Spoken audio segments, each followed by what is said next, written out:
구원상담 1번제 레위기 19장 28절 말씀. 죽은 자를 위하여 너희는 살을 베지 말며 몸에 무늬를 놓지 말라. 나는 여호와니라. 이방 풍속에는 이렇게 죽은 자를 위해 애도하는 뜻으로 손가락 끝을 잘라내면서 슬픔을 표시했어요. 그러나 하나님께서 이런 것을 엄중히 금하셨지요. 죽은 자를 위해서 우리가 할 수 있는 것은 아무것도 없어요. 살아있을 때 서로 잘해야지 죽은 다음에 효도한다고 아무리 제사 잘 지내도 소용없어요. 유기에서 효심을 보여준다고 돌아가신 부모를 위해 3년 동안 무덤에서 살게 하는 풍속이 있었지요. 지금도 장례식에서 세상 풍속대로 하는 것이 너무나 많지요. 절대 죽은 자를 위해서 살을 벤다든지 문신을 해서는 정말 안 되겠지요. 우리나라 풍속에는 아직까지 이런 풍속은 없는 것 같아서 정말 다행이에요. 부모님이 살아계실 때 복음 전해서 천국 가게 해드린 것이 가장 큰 효도예요. 자식을 위해서도 살아있을 때 복음 전하고 함께 예배 드리는 것이 가장 큰 유산을 물려주는 거예요. 레위기 19장 29절 말씀. 내 딸을 더럽혀 기생이 되게 말라. 음풍이 전국에 퍼져 죄악이 가득할까 하노라. 이 시대에 이방인들이 자기 딸들을 이방 신전에 들여서 그곳에서 봉사하게 했는데, 이방 제사에는 제물을 드리고 난 후에 사제들과 성관계를 하는 음란 행위가 있었어요. 남자가 우상에게 제물을 드리면 여자 사제와 관계를 하고, 여자가 우상에게 제물을 드리면 남자 사제와 관계를 했는데, 한두 사람과 관계하는 게 아니지요. 그래서 성경 말씀에서는 이들을 분명히 뭐라고 했나요? 기생이라고 했어요. 음풍이 전국에 퍼지지 않도록 하라고 하셨어요. 이 음란한 풍속으로 제약이 가득하면 정말 안 되겠지요. 세상 사람들이 다 한다 할지라도 그리스도인들은 절대 삼가해야 할 풍속이지요. 이방 신전에서 섬기는 자체가 영적으로 음란죄를 짓는 거예요. 이곳에 있으면 영적으로 혼탁하게 되어서 영혼과 몸이 온통 더럽혀지는 거예요. 이런 곳에 딸을 기생으로 드리면 절대 안 되겠지요. 예수님 외에 우상에게 제사 드리게 하는 것은 영적으로 다 음란죄 짓게 하는 거예요. 레위기 19장 30절 말씀. 내 안식일을 지키고 내 성소를 공경하라. 나는 여호와니라. 우리는 살아계신 하나님께만 예배드리고 하나님의 성전을 봉사하고 거룩하게 섬겨야겠지요. 주님께서 성전을 청소하고 보수하고 섬기는 자들에게는 특별한 축복을 주셨어요.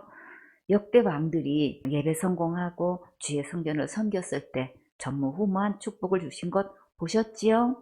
이웃나라가 쳐들어오게 해서 대승리를 거두고 상상 초월로 전리품을 어마어마하게 주셨어요. 여러분이 성전을 청소하거나 수리하거나 섬기는 모든 것 다 기억하시고 놀랍게 축복해 주셔요. 하나님의 성전을 섬기는 것은 하나님을 사랑하는 거예요.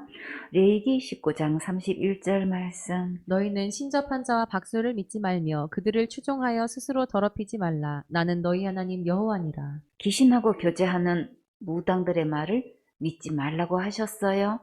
남자 무당이든 여자 무당이든 그들에게 가서 점도 보지 말고 따르지도 말라고 하셨지요. 귀신하고 교제하는 자들과 가까이 하면 내 영이 많은 손상을 입게 돼요. 그들과 교제하면 내 영을 스스로 더럽게 하는 거예요. 손금과 관상을 보고 사주팔자나 운세를 보면 내 영이 혼탁해지고 능력을 상실하게 돼요. 하나님의 말씀이 들리지 않고 주님을 향한 열정이 식어지고 감사를 잃게 되고 냉랭하고 어두워져요. 무당을 찾아가거나 인터넷으로 이런 거 절대 보지 마세요. 자신의 영혼을 이런 것에서 일절 깨끗하게 관리해야 예배 성공할 수 있고 믿음이 자라갈 수 있어요. 레위기 19장 32절 말씀. 너는 샘머리 앞에 일어서고 노인의 얼굴을 공경하며 내 하나님을 경외하라. 나는 여호와니라. 샘머리 앞에 일어서라는 말씀은 어른들을 존중하라는 말씀이에요. 어른들에게 예절을 갖추어 인사도 잘하고 자리도 양보하고 부축해드리고 무거운 것도 들어드리고 길도 찾아드리고 여러 가지로 섬기는 것은 하나님을 경외하는 것이고 영광 돌리는 거예요. 하나님께만 예배 드리면 이런 착한 마음도 부어주시고 섬길 수 있는 새 힘도 주셔요. 예배 성공하면 인생도 성공해요. 예배가 축복이 되면 인생도 축복받아요. 예배가 행복하면 인생도 행복해져요. 예배가 즐거우면 인생도 즐거워요. 예배가 소망이 넘치면 인생도 소망이 넘쳐요. 예배 드리면 만사 형통해요. 예배 드리면 영원한 상급도 받아요. 생선의 식구들은 모두 오직 하나님께만 예배드리는 멋진 주인공 되세요. 레위기 22장 5절 말씀. 무릇 사람을 부정하게 하는 벌레에 접촉된 자나 무슨 부정이든지 사람을 더럽힐 만한 자에게 접촉된 자. 벌레에게만 접촉되어도 부정하다는 것을 사람들이 얼마나 할까요? 이것에 대해 정말 회개기도 했을까요? 몰랐으면 못하지요. 벌레에게 접촉되었어도 어떤 처벌이 따르는지 볼까요? 정말 상상도 못할 일이 있어요. 레위기 22장 6절 말씀. 곧 이런 것에 접촉된 자는 저녁까지 부정하니 몸을 물로 씻지 아니하면 성물을 먹지 못할지며. 한번 이런 벌레를 만지게 되면 저녁까지 부정해져서 만지는 순간 빨리 가서 물로 몸을 깨끗하게 씻어야 돼요. 우리가 손을 씻어도 바로 가서 온몸을 목욕하지는 않지요. 만약에 목욕을 하지 않으면 어떤 문제가 발생되나요? 성물을 먹지 못하는 처벌이 있지요. 여러분은 하루 종일 안 먹고 견딜 수 있겠어요? 힘들겠지요? 하나님은 거룩하신 분이시라 조금 더 부정한 것과 가까이 접촉할 수 없으셔요. 율법으로 이 정도로 요구하시는 거 정말 몰랐지요? 우리가 먹지 못하게 되면 큰일이듯이 하나님은 완전히 거룩해야 되시는 거예요. 각자가 처벌이 크게 느껴지는 것이 있지요. 아이들을 체벌할 때는 어떤 처벌이 크게 느낄까요? TV 못 보게 하고 컴퓨터 못 하게 하고 폰 못 보게 하고 이런 것들이 진짜 큰 처벌로 여기겠죠. 옛날에는 가난한 시대라서 이런 것들이 없었기 때문에 밥 안 주면 큰 벌이었지요. 성전 일을 맡은 자들이 이런 부정한 벌레에게 접촉하고 온몸을 씻지 않으면 성물을 먹지 못했어요. 배고픔의 고통은 어른이든 아이든 누구나 다 느끼지요. 하나님께 나아가려면 하나님만큼 거룩해야 되는데 정말 우리는 도저히 거룩할 수 없겠지요. 레위기 22장 7절 말씀. 해질 때에야 정하리니 그 후에 성물을 먹을 것이라. 이는 자기의 응식이 됨이니라. 해질 때까지 먹지 못하다가 그 후에는 먹을 수 있게 하셨어요. 그래도 참 감사하지요. 밤새도록 굶게 되면 정말 큰일이죠. 우리는 하루에도 몇 번씩 벌레에게 접촉될 수 있지요. 팔이나 바퀴벌레에 닿거나 목에게 물리면 가려운 것도 고통스러운데 먹지 못하면 정말 속상하지요. 그래서 우리는 율법을 지켜서 거룩하게 될 사람은 아무도 없는 거예요. 맛있는 것 다른 식구들은 다 먹는데 나만 혼자 못 먹으면 정말 고문이지요. 벌레 중에 또 어떤 것이 부정할까요? 레위기 11장 23절에 오직 날개가 있고 기어다니는 곤충은 다 너희에게 가증하니라. 이런 유는 너희를 부정케 하나니 누구든지 이것들의 주검을 만지면 저녁까지 부정할 것이며 무릇 그 주검을 옮기는 자는 그 옷을 빨지니 저녁까지 부정하리라. 곤충에게 접촉해서 부정하게 되면 몸도 씻고 옷도 빨고 저녁까지 밥도 못 먹고 굶어야 해요. 그래서 우리는 예수님의 십자가의 은혜가 절실하게 필요하지요. 레위기 22장 8절 말씀. 절로 죽은 것이나 들짐승에게 찢긴 것을 먹음으로 자기를 더럽히지 말라. 나는 여호와니라. 짐승들을 기르다 보면 원인도 모르게 저절로 죽을 경우가 있지요. 나이 들어 죽든지 병들어 죽든지 저절로 죽은 짐승은 먹지 말라고 하셨어요. 또 다른 짐승에게 공격을 받아서 찢겨 죽을 수도 있지요. 그런 것으로 요리해서 먹게 되면 자기를 더럽히게 되니까 그런 것도 먹지 말라고 하셨어요. 거룩하신 하나님께서 이런 것들을 금하셨는데 만약에 아깝다고 먹게 되면 어떻게 될까요? 레위기 22장 9절 말씀. 그들은 나의 명을 지킬 것이라. 그것을 욕되게 하면 그로 인하여 죄를 짓고 그 가운데서 죽을까 하노라. 나는 그들을 거룩하게 하는 여호와니라. 그런 것을 먹게 되면 죄를 짓는 것뿐만 아니라 죽을 수도 있다는 게 정말 무섭지요. 근데 우리는 그 고기가 저절로 죽은 것인지 찢겨 죽은 것인지 아무것도 모르고 사서 먹게 되지요. 그래서 우리는 예수님의 십자가의 은혜가 정말 필요하지요. 시편 106편 28절 말씀. 저희가 또 바알보올과 연합하여 죽은 자에게 제사한 음식을 먹어서 바알볼은 부올 지방에 있는 바알이란 뜻으로 부올은 모압의 한 성읍이에요. 죽은 조상을 기리는 제사 음식을 먹으면 어떻게 될까요? 바알볼과 연합한 것으로 보고 계시지요? 여러분은 하나님과 속하고 싶어요? 우상과 속하고 싶어요? 당연히 하나님께 속해서 한 마음이 되어야지요. 근데 우상에게 제사한 음식을 먹으면 우상에게 속하기 때문에 하나님께서 크게 진노하셔요. 그러니까 절대 우상에게 제사한 음식을 먹으면 안 되겠지요. 시편 106편 29절 말씀. 그 행위로 주를 경노케 함을 인하여 재앙이 그 중에 유행하였도다. 이웃에게 제사 음식이라고 주는 것 먹어도 마찬가지로 재앙을 당하게 돼요. 우리나라는 조상이라고 속여서 기일날이라고 제사하게 해서 절 받고 있지요. 우상에게 제사를 하고 음식을 먹고 음란 행위를 하다가 전염병으로 재앙을 받아 죽은 사건이 있지요. 그 현장을 한번 찾아가 볼까요? 민수기 31장 16절에 보라, 이들이 발람의 꾀를 좇아 이스라엘 자손으로 부올의 사건에 여호와 앞에 범죄케 하여 여호와의 회중에 연병이 일어나게 하였느니라. 발락 왕이 발람의 말을 듣고 이스라엘 백성들의 두목들을 우상에게 제사하는 날에 초대해서 음식을 먹게 하고 음행을 함으로 하나님께서 회중에게 전염병을 일으켜서 수만 명이 죽었지요. 얼마나 죽었을까요? 민수기 25장 9절에 그 연병으로 죽은 자가 24,000명이었더라. 우리나라가 코로나로 인해 지금까지 몇 명이나 죽었나요? 21년도 3월 16일 통계로 보면 1년 동안 1678명이 죽었는데 순식간에 전염병으로 24,000명이 죽는다는 것은 정말 큰 재앙 맞지요? 이렇게 우상에게 절하고 제사 음식을 먹고 음행하는 것은 하나님께서 크게 진노하셔요. 우상에게 절하고 제사 음식을 먹거나 만들면 다 영적으로 음란죄 짓는 거예요. 우상에게 절하는 것이 또 얼마나 심각한 것인지 보세요. 고린도전서 10장 14절 말씀. 그런즉 내 사랑하는 자들아 우상 숭배하는 일을 피하라. 우상 숭배하는 일과 연관된 것은 절대 가까이 하면 안 되고 무조건 멀리하고 피하라고 하셨어요. 하나님께서 왜 이렇게 신신당부하실까요? 내 영혼에 막대한 타격을 입으니까 그러시지요. 그럼 우리는 어떻게 해야 될까요?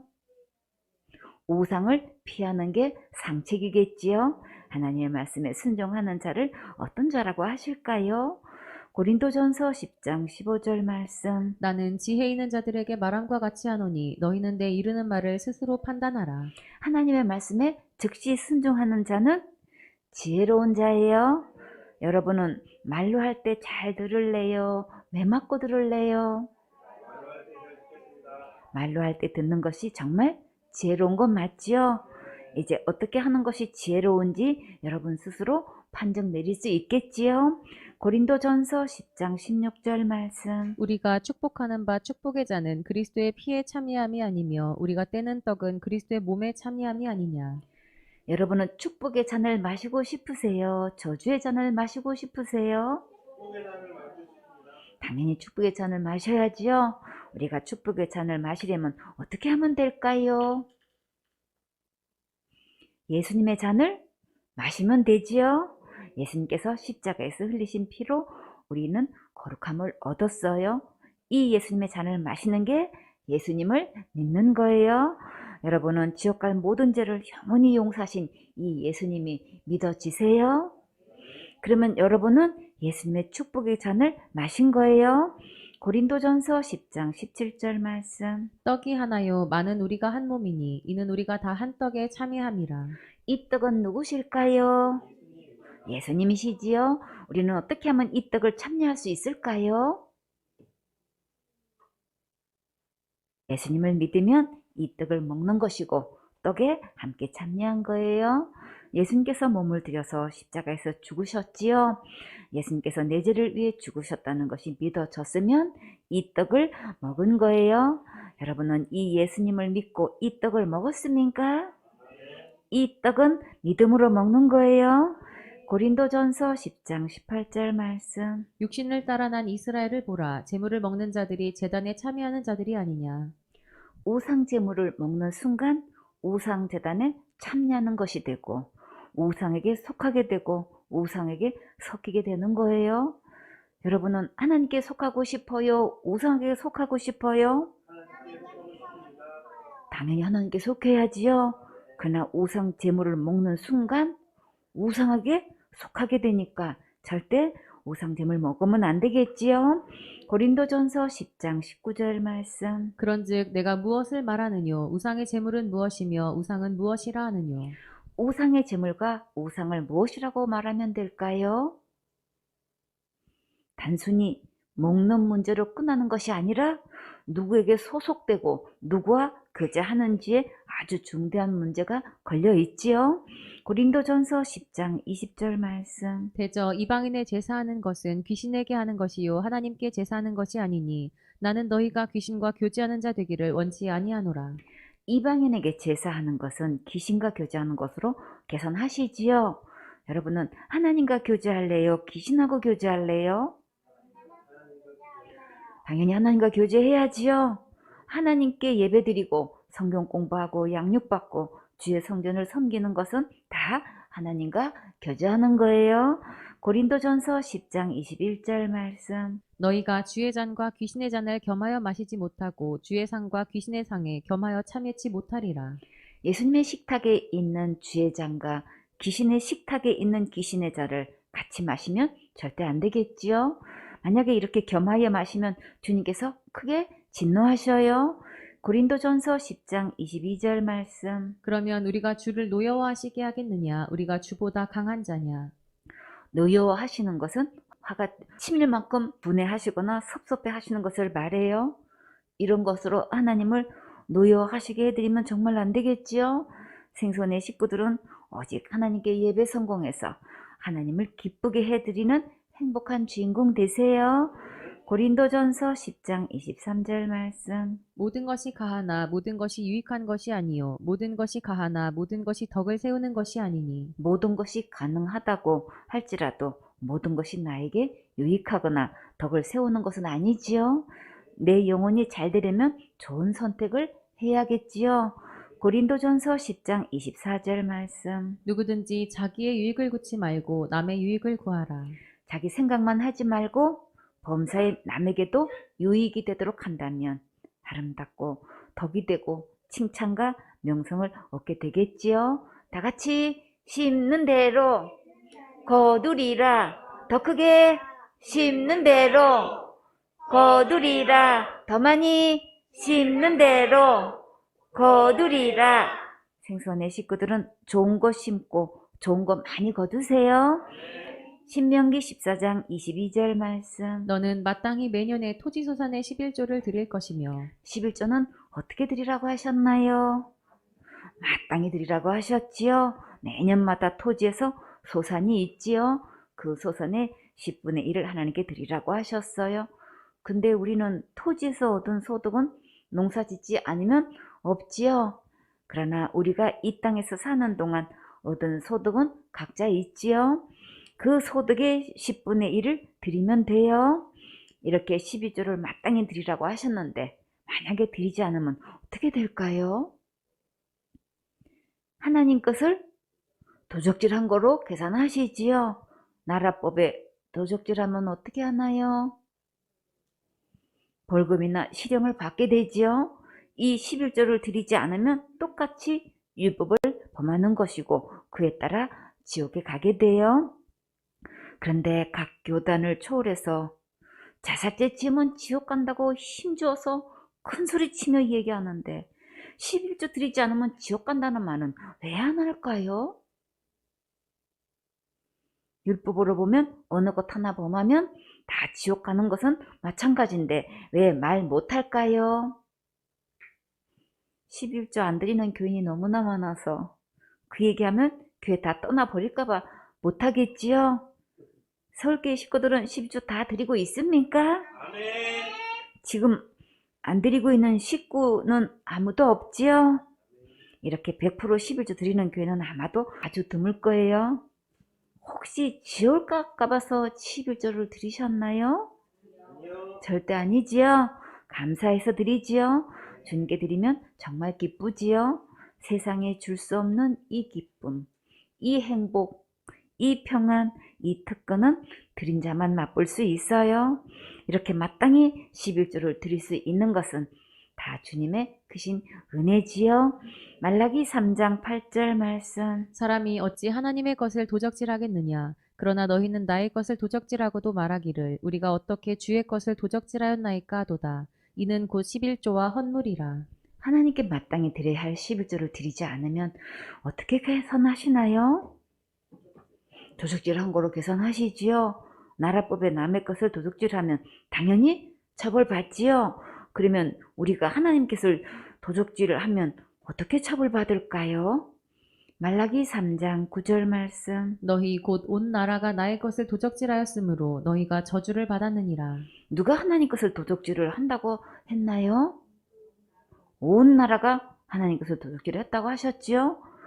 온 나라 속에는 누구도 포함될까요? 나도 포함되지요?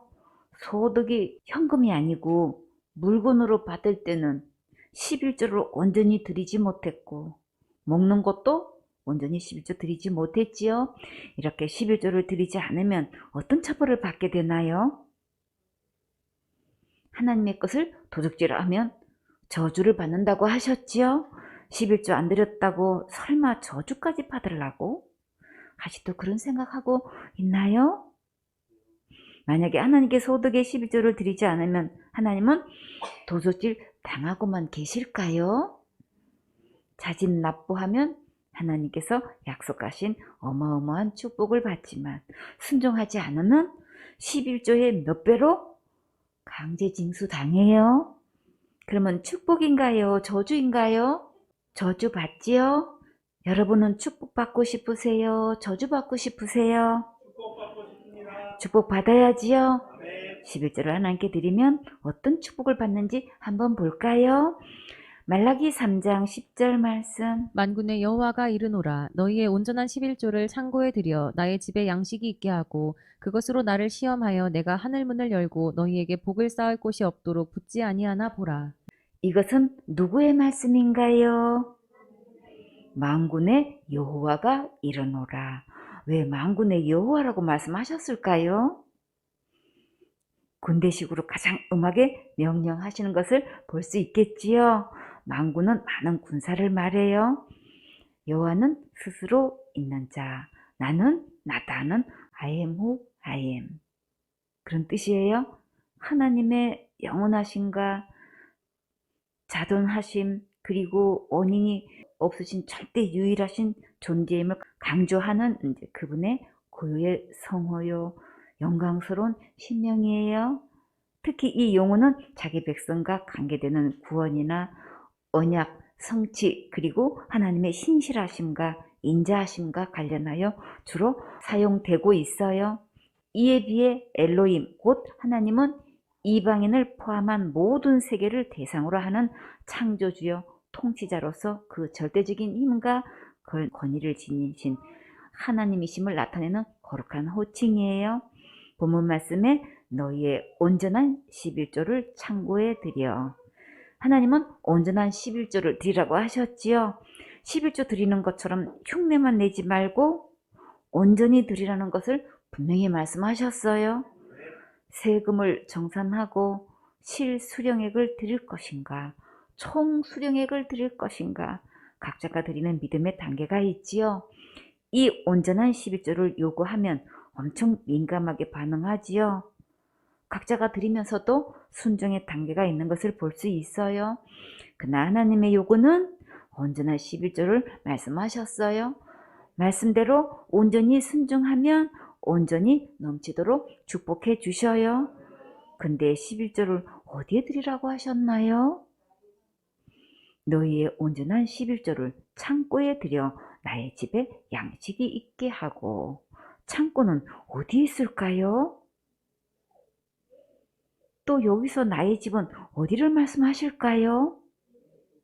하나님의 집이지요. 하나님의 집은 성전을 말해요. 마태복음 21장 13절에 저희에게 이르시되 기록된 바 내 집은 기도하는 집이라 일컬음을 받으리라 하였거늘 너희는 강도의 구려를 만드는도다 하시니라. 내 집은 기도하는 집이라고 예수님이 말씀하셨지요.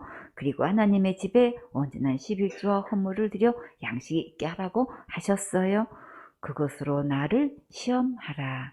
하나님께서 하나님을 시험해 보라고 하신 말씀은 여기밖에 없어요.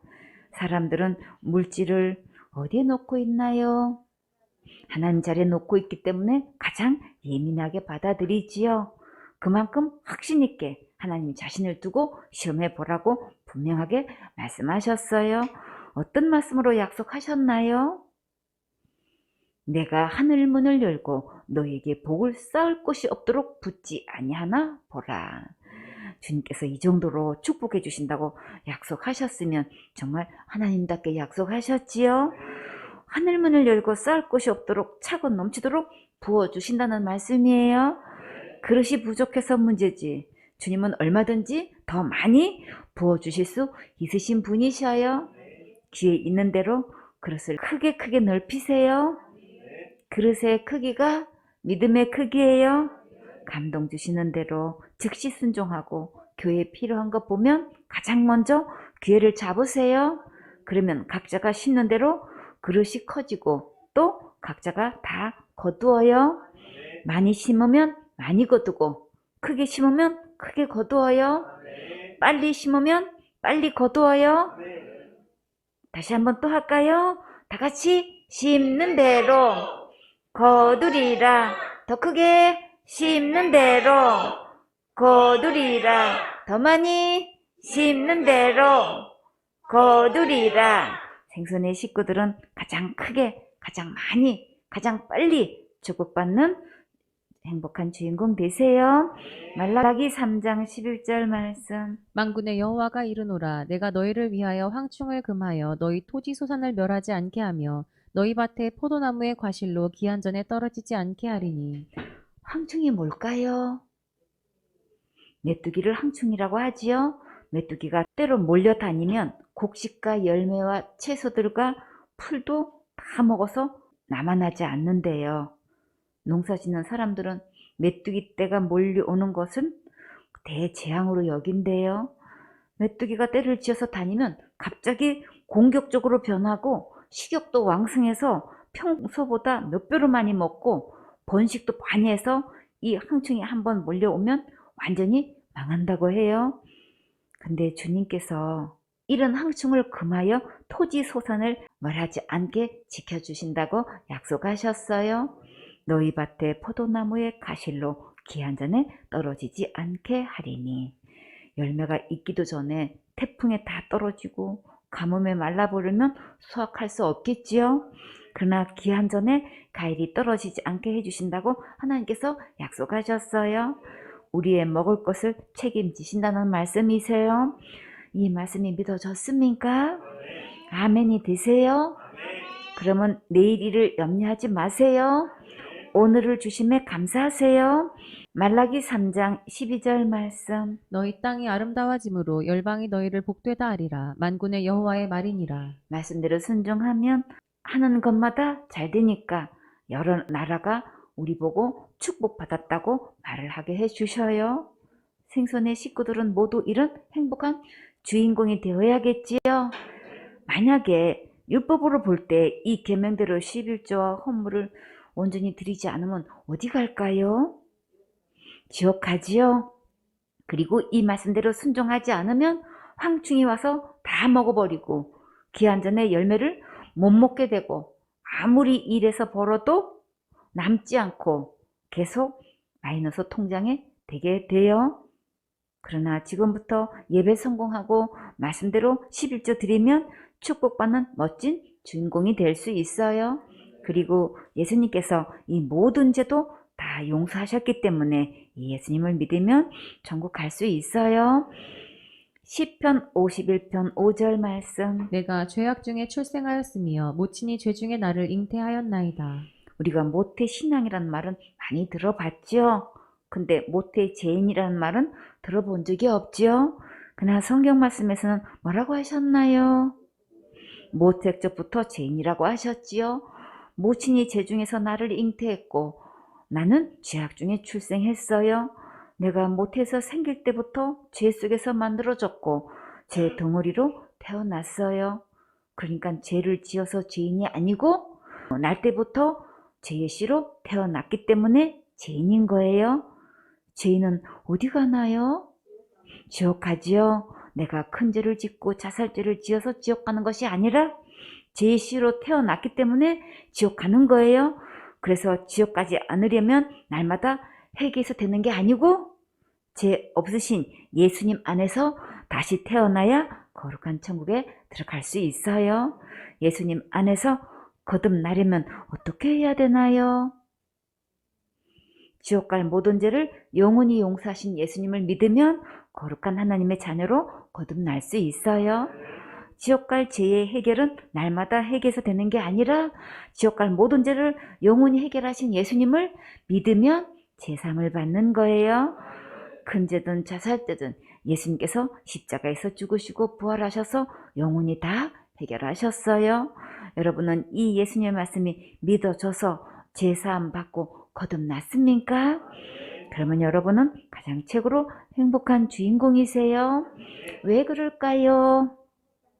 천국 갈 수 있으니까 정말 행복한 주인공 맞지요?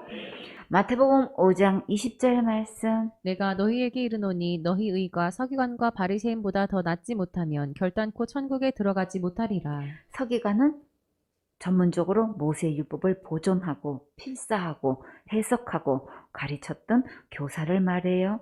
바리새인은 누구보다도 열심히 율법을 잘 지킨다고 자부하는 자들이고 자타가 공인하는 자들이에요. 여러분은 교회 담임 목사님보다 더 신앙생활 잘하고 있습니까? 교회 선생님보다 더 율법을 잘 지키고 있습니까? 못하지요? 그러면 어떻게 천국 갈 수 있을까요? 이 본문 말씀에서 서기관과 바리새인보다 더 의를 행해야 천국 갈 수 있다면 그러면 지금 바리새인과 서기관도 천국 못 간다는 말씀이지요. 그럼 지금 교회로 말하면 목사님이나 선생님도 지금 그 의 가지고는 천국 못 간다는 말씀이에요. 그러면 더군다나 교인들은 그 의 가지고는 도저히 천국 못 가겠지요. 그럼 예수님께서 요구하시는 의는 얼만큼 의를 행하여 천국 갈 수 있을까요? 하나님 나라는 거룩한 나라라서 하나님만큼 의롭고 거룩해야 천국에 들어갈 수 있어요. 그러면 우리가 무슨 수로 그렇게 하나님만큼 의롭고 거룩할 수 있을까요? 율법을 철저히 지켜서 될 수 있을까요? 신앙생활 잘하면 될 수 있을까요? 죽도록 충성봉사 헌신하면 될 수 있을까요? 전도 많이 하면 될 수 있을까요? 아니지요. 그러면 어떻게 하면 저들보다 더 의를 행할 수 있는지 확실히 알아야겠지요. 마태복음 5장 21절 말씀. 옛사람에게 말한 바 살인치 말라 누구든지 살인하면 심판을 받게 되리라 하였다는 것을 너희가 들었으나 옛사람은 구약의 사람들을 말해요. 구약 성경에 어떻게 말씀하셨을까요? 출애굽기 20장 13절에 살인하지 말지니라. 이 계명은 10계명 중에 몇 계명에 있나요? 6계명에 있지요. 살인은 두 가지가 있어요. 타살과 자살이 있지요. 둘 다 살인에 속하지요. 살인하면 심판을 받게 된다고 하셨는데 심판받으면 어디 가나요? 지옥 가지요. 율법으로 보면 살인죄 지으면 지옥 간다는 것은 다 알고 있어요. 그런데 심지어 예수님 믿는다고 하는 사람들도 대부분 자살죄 지으면 당연히 지옥 간다고 하지요.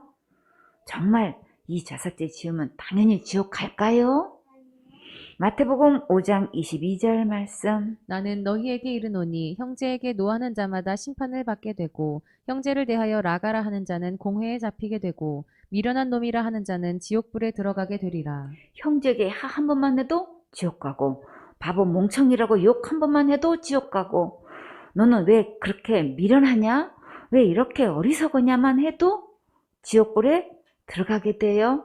율법으로 보면 살인죄나 욕 한 번 하는 죄나 지옥 가는 것은 마찬가지예요. 작은 죄든 큰 죄든 죄를 지으면 지옥 가는 것은 똑같아요. 이것을 모르고 자범죄를 지으면 회개하면 된다고 속고 있지요. 정말 지은 죄를 말로 회개 기도하면 될까요? 아니지요. 왜 그럴까요? 죄의 삭성 사망이라 말로 해결되는 게 아닌 거예요. 죽어야 되기 때문에 우리는 할 수 없는 거예요. 마태복음 5장 27절 말씀. 또 간음치 말라 하였다는 것을 너희가 들었으나 여러분도 이 계명 구약 성경에서 들으셨지요? 출애굽기 20장 14절에 간음하지 말지니라. 이 계명은 몇 계명에 있나요? 율법의 10계명 중에 7계명에 있지요. 율법으로 볼 때 이 간음죄를 지으면 어디 가나요? 지옥 가지요. 마태복음 5장 28절 말씀. 나는 너희에게 이르노니 여자를 보고 음욕을 품는 자마다 마음에 이미 간음하였느니라. 사람들은 몸으로 실행했을 때를 간음으로 계산하지만 하나님의 계산 방법은 마음으로 음욕을 품어도 이미 간음죄 지은 것으로 계산하셔요. 마음으로 생각만 해도 찐이나 야동을 보거나 음란 얘기를 해도 다 이미 음란죄 지은 거예요. 율법으로 보면 살인을 했든 음란죄를 짓든 다 율법을 범한 것이고 다 심판받고 지옥 가게 돼요. 그러면 이제 어떻게 해야 할까요? 마태복음 5장 29절 말씀. 만일 내 오른눈이 너로 실족해 하거든 빼어내버리라. 내 백체 중 하나가 없어지고 온몸이 지옥에 던지우지 않는 것이 유익하며. 여러분의 눈은 몇 개인가요? 2개지요? 그러면 지금까지 눈으로 몇 번 죄를 지었나요? 너무 많아서 모르지요? 그러면 나머지 눈으로 지은 죄는 어떻게 계산해야 되나요? 계산할 수 없으면 어디 가나요? 죽어서 지옥 갈 수밖에 없지요. 하나님께서 죄값을 이렇게 계산하시는지 정말 아무도 모르고 있지요. 자기가 날마다 지은 죄를 말로 회개기도 하면 되는 줄 알고 다 속고 있어요. 근데 우리가 눈으로만 죄를 짓게 되나요? 아니지요. 마태복음 5장 30절 말씀. 또한 만일 내 오른손이 너로 실족해 하거든 찍어내버리라. 내 백체 중 하나가 없어지고 온몸이 지옥에 던지우지 않는 것이 유익하니라. 여러분의 손은 몇 개인가요? 2개지요. 손으로 죄는 몇 번 지셨나요? 수도 없이 지어서 모르지요. 우리가 손으로 죄를 지을 때마다 하나님께서는 어떻게 죄를 계산하셨나요? 찍어버리라고 하셨지요? 왜 찍어버리라고 하셨나요? 죄가 있으면 천국 갈 수 없으니까 차라리 하나 찍어버리고 천국 가는 것이 낫기 때문이지요. 근데 손으로 죄를 2번만 지었나요? 아니지요. 그러면 나머지 죄값은 어떻게 계산하나요? 못하지요. 그러면 어디 가야 될까요? 우리는 온몸이 지은 죄로 지옥 갈 수밖에 없지요. 이 말씀을 하신 예수님의 심정은 어느 누구도 지옥 가지 않고 천국 가기를 원하셔서 말씀하신 거예요. 그러니까 내가 지은 죄를 말마다 말로 기도한다고 지옥 갈 죄값을 해결할 수 없어요. 찍어버려야 된다는 것은 결국 죽어야 된다는 말씀이에요. 죄값은 사망이지 날마다 기도가 아니에요. 더 이상 속지 말고 나는 할 수 없다는 것을 깨닫고 하나님 앞에 겸손히 항복하세요. 겸손하면 예수님께서 십자가에서 모든 죄를 해결하신 것이 마음으로 믿으시는 은혜가 와요. 지옥 갈 모든 죄를 예수님의 피로 영원히 제사함 받은 자는 관계 회복을 위한 자백 기도는 해야지요. 그러나 율법에 의한 범죄는 결국 이렇게 죽어야 되기 때문에 회개기도로 계산이 안 되는 거예요. 이 말씀을 잘 분별해야 복음을 깨달을 수 있어요? 아멘.